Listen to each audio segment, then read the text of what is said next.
So there's a product whose demand is growing by roughly 8% and its supply is only growing by around 2%. So every year its demand is increasing and its supply is shrinking. And this is compounding every year. The funny thing is that this product is abundant. I mean, it's literally as abundant as water. It's literally in your body and you could pump this out. Yet it's in short supply. And the only country controlling the supply chain is United States. The product that I'm talking about, there's nothing sophisticated about this product. It's literally human blood, and US is has complete control over its supply chain. So the obvious use case that comes to your mind is when someone has to get blood transfusion due to a sudden blood loss from an accident or surgery or trauma. But the funny thing is, only 30% of blood collected goes into this, and the rest is converted into medicines using a process called plasma fractionation. It's kind of like the fractionation process that crude oil goes through to give you octane, diesel, and other petroleum products. So, the majority of the blood collected through donations or monetary transactions are transformed into medicines. Now, the question is, where are these medicine? What are these medicines used for?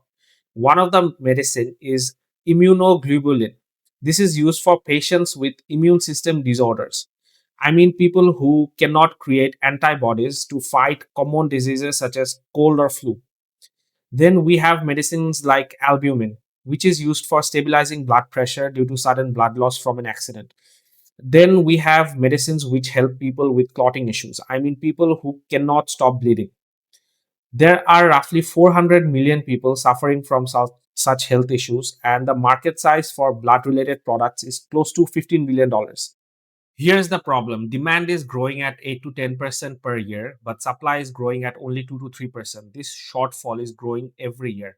And this isn't a future problem. Hospitals across wealthy nations are already rationing medicines from blood plasma at the moment. Patients are being told to wait for these medicines. Now, it takes 7 to 12 months for the plasma to move from a donor's body to turn into medicine and reach a patient. Mandatory quarantine, pathogen testing, 6 months of fractionation, purification, then it finally reaches a hospital. This was more visible during the COVID.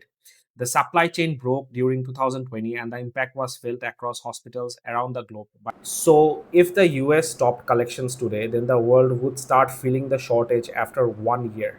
The question is, how does the US have more than 70% control over the market? The reason is simple. US has a payment scheme for blood donation while other countries rely on altruistic donations.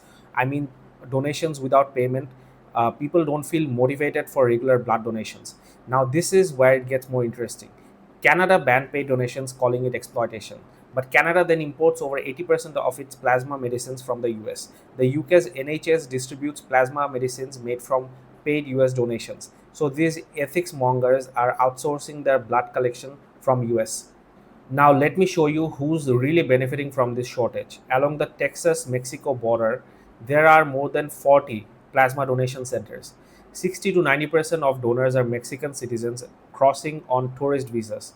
A typical worker in Juarez makes around $9 a day. These donors cross twice a week, earning up to $400 a month from plasma. For a lot of them, it's their only income. The plasma companies call the payment a token of appreciation, not wages, because these visa holders technically aren't allowed to work in US. During 2021, immigration authorities tried to shut this down. The plasma companies sued the US government. A federal judge sided with the companies. The crossings continue. Donors need the money, companies need plasma, governments know that shutting it down would trigger a public health crisis. So everyone just keeps going.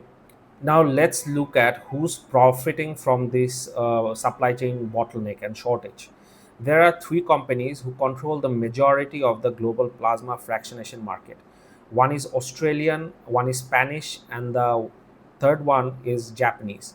These foreign corporations built a near monopoly over on our raw material that only comes from US donors. The US provides the raw materials, these companies process most of it in Europe, and then the finished good comes back to US at a markup, at a significant markup. The ultimate beneficiaries are these three companies making billions in profit, and they don't have any competition. Now, why doesn't anyone fix this? It's a pretty obvious issue, and the problem has a severe impact on 400 million people. The market size or the people being number of people being affected is significant. So why doesn't anyone address this issue? To answer this, we need to go back to the 80s. During that period, an outbreak of HIV and hepatitis from blood donations caused a massive panic across countries. So the countries asked, how do we prevent this in future? On one side, the US introduced testing and kept paid donors in the supply chain. On the other hand, most of the other countries removed paid donations entirely. Testing was not widely available and cheap as it is now, so banning paid donations made sense back then. But it does not make any sense in 2026. However, none of the countries have updated their policies, which is causing this supply chain bottleneck. There's another factor which is also contributing to this bottleneck. Countries like India hosts significant number of human population, yet these countries are not able to contribute to the supply chain. Regulatory policies obviously a reason, but another reason involves nutrient deficient population. Population across these developing nations have lower average hemoglobin, mostly due to poor diet compared to developed parts of the world. So here's what's happening. The US controls 70% of the supply chain, but it is not because of some conspiracy, but due to the opportunity handed over to them by the world. These three foreign corporations recognized that this permanent policy mistake has created a captive global market with no exit, and they spent 40 years building walls around it, which means no competition, at least for the near future. And the world's most critical medicine runs on a system nobody designed, nobody owns, and nobody has the political courage to fix.